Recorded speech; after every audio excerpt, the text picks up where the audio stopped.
Hello, my name is Katherine Kreidler with National Sports Media, and today I have the privilege to interview the 2024 National Sports Media Association Sportswriter of the Year for South Carolina, Chapel Fowler. Thank you so much for joining me today, Chapel. Happy to be here. Thanks for having me. Of course. Well, first of all, congratulations on winning the Thank award. you. What was your reaction when you found out you won?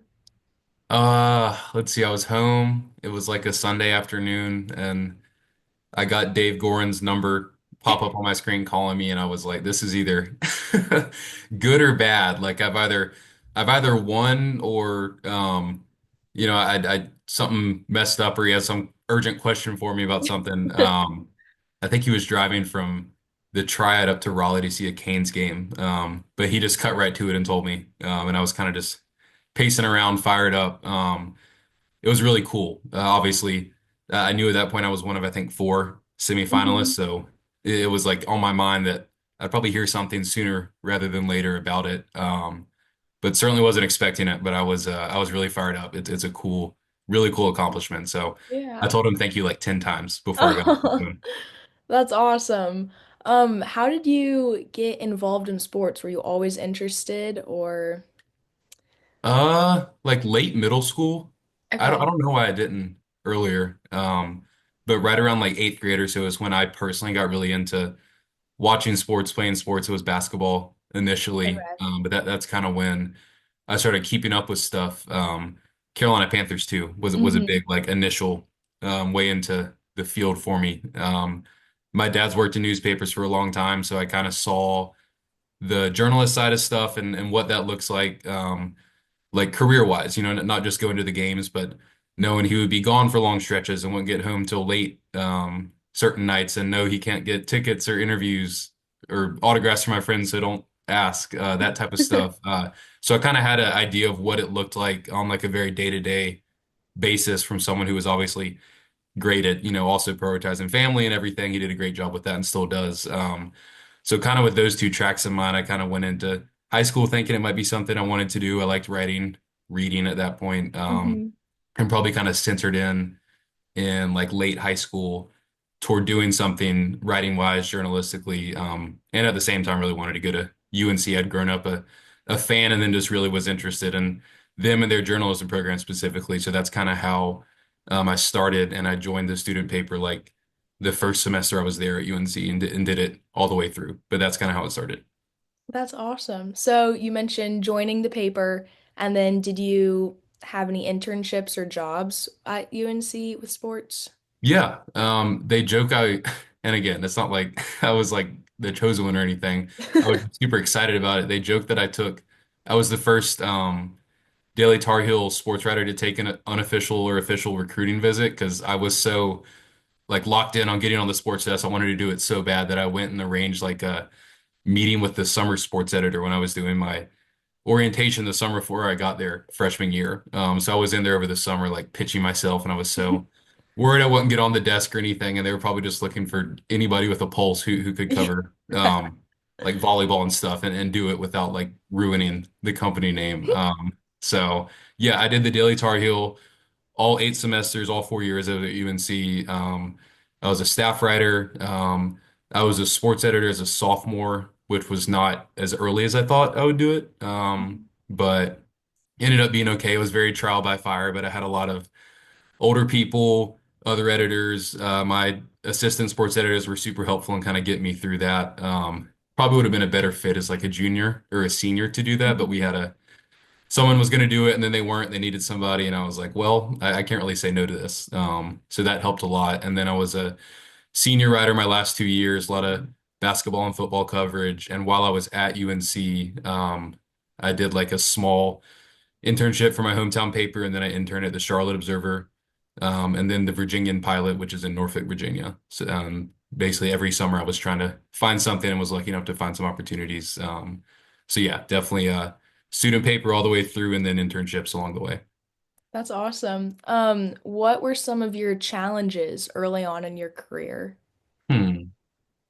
I think everybody's really like protective of their own words Mhm. sometimes. Like what you write is not gospel every single time you put pen to paper, but I was definitely that way. Not that I was like openly like combative with my editors about why in the world would you change this sentence or what about this paragraph. But stuff like that would annoy me. I didn't like whenever things got changed, and I really had to get used to that because that's part of it. Like that's what editors are there to do, and 99% of the time they're probably making it better, especially when you're that young and figuring stuff out.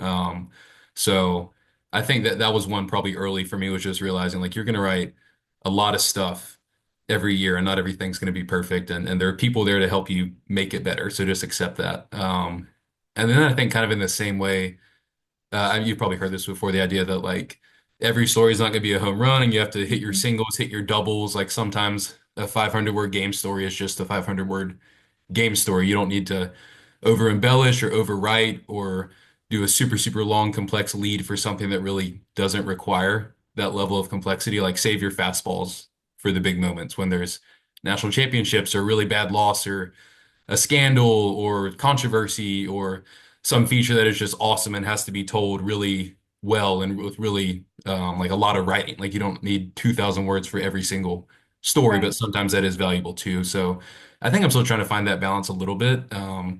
But just understanding that every story is not going to be a total winner. Of course, you want to put out good, accurate, competent stuff no matter what. But Hmm. you don't have to swing for the fences every single time, and pacing yourself often like leads to better stuff in like a day to day or week to week or month to month format. That's great. So how do you think you broke into the industry like in post grad?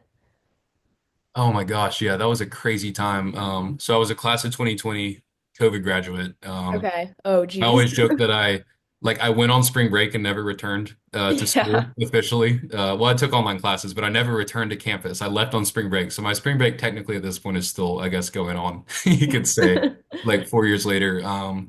But really, I just remember, a lot of internships were getting canceled around that time. Yeah. Jobs that were hiring were not taking those jobs off the market forever, but saying, hey, we can cover stuff virtually. Maybe we don't need this position. Or in some cases, the sports you were being asked to cover weren't happening. So they didn't really have an immediate need. And obviously, that was such a tight financial time for everybody in journalism. So, excuse me, I just remember looking for whatever, asking around, looking for just like any type of opportunity to keep writing was kind of my goal. I didn't care if it Hmm. was freelance or for some small paper or big paper, whatever. I just wanted to keep consistent, get the reps and everything. So I kind of stumbled in. I forget who made the connection initially to a like weekly newspaper sports editor job. It was the Chatham News Plus Record, which is in Chatham County, right outside Chapel Hill, about Okay. I don't know, 20 to 40 minutes away, depending on where you're going. But right there, like in the greater Triangle area. And they had a guy who'd taken over a paper that was kind of struggling, and he was trying to, hire some young people and get some juice back into it. His name was Bill Horner, who is still one of the most like humble and underrated North Carolina and just general like editors and Wow. journalistic minds I've ever been around. He's awesome, and gave me Yeah. my first break. So I was a part-time sports editor for a weekly newspaper that did not have any formal sports to cover, which was an interesting way to start out, but. I eventually got full time there after like a 2, 3 week trial period when they realized I could still, think of ideas and produce stuff without any actual games to cover. And I worked there for about 8 months before getting into a job with Gannett and the USA Today network and did that for about a year and a half. And that led me to the job I'm in now. But yeah, I would definitely say the Chatham News Plus record, the CNR, like we still call it, was kind of where that first break happened. And I'm very, very like thankful to Bill specifically because he was really running the show on his own and trying to figure out what to do for taking a chance on me after like one phone call. And it certainly worked out. And I still have fond memories of that place in Noisville. Oh, that's amazing. I love that. Did you have a particular like I made it moment? Hmm, that's a good question. I think covering my first UNC basketball game, which was not even a Oh game, yeah. it was just a scrimmage in fall 2017 against Barton College. Really thrilling stuff. But I think just walking in and having my pass and just knowing, hey, like I'm here like all the other professional media members, like UNC, I will give them a lot of credit, did a really good job in all sports, but basketball specifically, and prioritizing student reporters and knowing the DTH's reputation. We were seated around the spots that the other full-time reporters, News and Observer, Inside Carolina, Tar Heel Illustrated were. Very much we were like treated like one of those day-to-day main coverage sites. So you felt like there was almost a reputation you had to like maintain. Like there were a lot of people who came before us at the DTH and kind of set that standard of professionalism and how we were treated. So you kind of have to uphold that. So I remember being very like straight and narrow that first exhibition game and making sure I was doing everything right and being where I needed to be early. But taking that in was pretty cool, I'd say. Just because obviously at UNC specifically, like the basketball beat or being able to cover a game was a privilege that it took a while to get to. Like no freshman really did that. You kind of covered a lot of other sports, which was really valuable. But getting to basketball was kind of a sign that you had done enough and that your editors trusted you to do it. And again, not like Right. sully the DTH reputation, which were both like really good feelings. So yeah, I'd say probably more than anything else, whether it's a like a college football playoff game or NCAA tournament, all that stuff. Probably the very first UNC game was when I was like, wow, this is pretty cool. That is big time. That's so exciting. Um, what do you think has been like the most rewarding part of your journey? And especially now becoming the award-winning sports broadcaster or sports writer. Yeah. Hmm. I mean, I think impact on people. There's been a lot of fun stories I've written on athletes and coaches and covered a lot of really cool games, cool moments that I won't forget. Just like the Mhm. stakes are so high and it's so cool. Um, to feel like you're in the moment, you're there, you're experiencing it in person. Like how lucky is this? But I think more than that, like the stories I've done on just like regular people who happen to intersect with big sporting moments, or people with really cool stories. Like a guy who I think he attended, it was 2 years ago I wrote this, but a guy who attended 50 consecutive seasons of Clemson football home games. Like he did not miss a home game for Oh 50 my years. gosh. Stuff like that. Or this kid went viral to Clemson game a few years ago. He was dancing on the Jumbotron and he was a hit and they showed him again and again and he ended up showing up like 6 times on the Jumbotron during this game he had gone to doing the gritty and all these other little kid dance Yeah. moves. And became like the talk of his upstate South Carolina hometown for a Oh, while after that. So stuff like that. yeah. Being able to highlight just like regular people who have cool stories or connections, people who go viral. There's a story that still sticks with me from Chatham. There was this awful car wreck that killed. It was a graduating high school senior who had played baseball and football at one of the high schools in Chatham County. And ended up writing a longer story about just kind of him and his legacy. Spoke with his football coach, his baseball coach. Was very like delicate in how I handled it. That was one that was like hard for me. It was one of the first Yeah. kind of bigger stories I'd taken on that grappled with like death and like a young kid who's 18 years old when he died in a car crash that was not his fault. Him and his dad just got hit head on by someone on a road. And so tackling that one, my editor gave me kind of the time and space to put it together and I felt pretty good about it. But obviously, you're nervous about how something like that's going to hit. And I Mhm. got some good feedback from, I think, the principal at the time.